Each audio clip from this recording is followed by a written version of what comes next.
Salut tout le monde! Aujourd'hui, nous allons voir les interruptions de diffusion à la télévision. Les interruptions de diffusion sont rares. Quand quelque chose du genre arrive, c'est totalement imprévu. Il se peut que des personnes piratent le poste de télévision et envoient leur propre signal, ou parfois certains secrets qui n'auraient jamais dû être vus par des millions de personnes.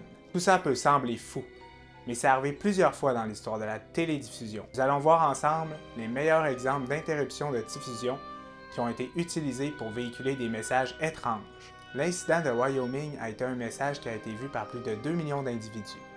L'antenne de télévision a été piratée et les auditeurs ont pu constater sur leur écran de télévision des choses étranges.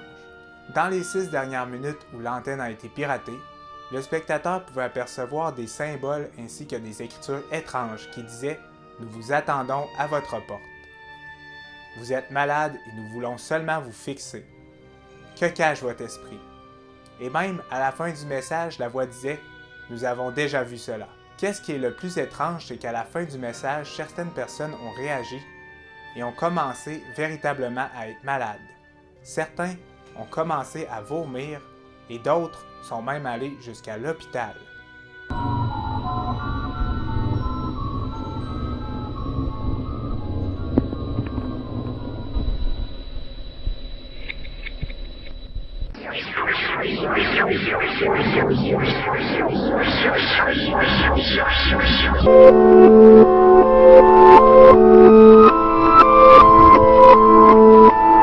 Max Headroom. C'est le cas le plus populaire des interruptions de diffusion. Le 22 novembre 1987, plusieurs personnes regardaient un épisode de Doctor Who qui s'est transformé en un vrai épisode d'horreur. L'épisode a été interrompu par une intrusion dans le signal TV et des centaines de milliers de personnes pouvaient apercevoir un homme avec un masque ressemblant au Joker qui a réussi à pirater l'antenne pour plus de 90 secondes. Il montrait des choses bizarres comme une boisson de Coca-Cola par exemple et parlait sans doute, mais personne n'est arrivé à entendre ce qu'il dit. En 1977, nous avons Vrillon. Durant le téléjournal, il y a eu une interruption juste après 5 heures en après-midi, le 27 novembre. Après plusieurs effets effrayants qu'on pouvait voir apparaître sur son téléviseur, il y a une voix qui est apparue et disait qu'elle s'appelait Vrillon et acclamait être un commandant extraterrestre intergalactique. Le message disait que la création d'armes devait être à tout prix arrêtée et que si elle était arrêtée, l'entraide avec les multiples sociétés serait possible.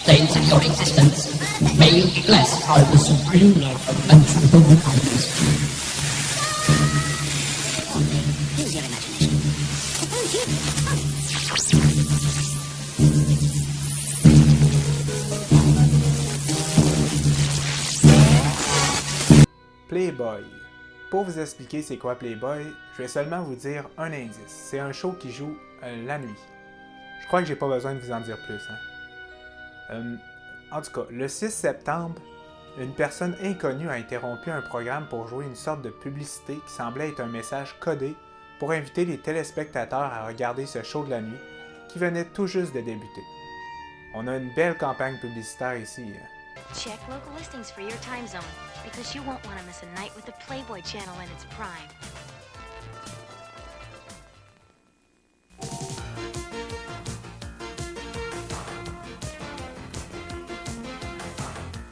The Nuke. Pour celui-ci, mettez-vous dans le contexte. Vous êtes en train de regarder votre télévision et puis tout à coup, sans avertissement, vous voyez votre propre région se faire détruire par une bombe nucléaire sur votre télévision. Eh bien, c'est la situation qui est arrivée aux États-Unis. Évidemment, en panique, les gens regardant cette scène ont appelé directement le gouvernement pour savoir comment se protéger des radiations et une explication à ce qui vient de se passer. D'ailleurs, le gouvernement a tellement eu d'appels qu'ils ont dû faire un communiqué officiel comme quoi il n'y avait pas eu d'attaque. La vidéo était bien entendu fausse et avait été manipulée pour faire croire à une fausse explosion. Elle avait été perpétrée par un petit groupe de personnes voulant faire une blague de très mauvais goût.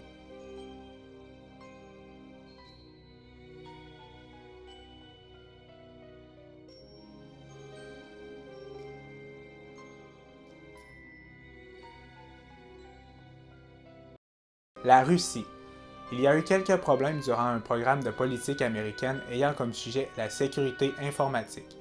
En effet, celui-ci a été piraté et redirigé vers un programme TV de la Russie nommé La Russie d'aujourd'hui. Ce piratage a duré plus de 10 minutes. Nous ne savons toujours pas pourquoi c'est arrivé. Se pourrait-il qu'un hacker russe voulait tester ses capacités ou bien que la Russie elle-même, dirigée par Vladimir Poutine, désirait faire mal paraître les États-Unis? Ou bien encore, désirait-il qu'une info se rende pas à la population? Bien des questions se posent encore sur cette affaire. La face mystère. Ok, celle-ci est particulièrement troublante parce qu'elle est récente.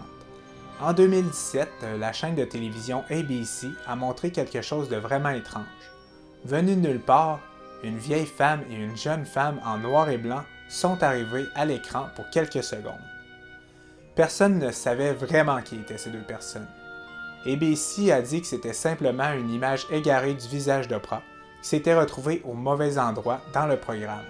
Cependant, ces personnes ne ressemblent pas du tout à Oprah, et on dirait que ABC voulait seulement couvrir l'affaire. Plusieurs mystères résident dans cette image.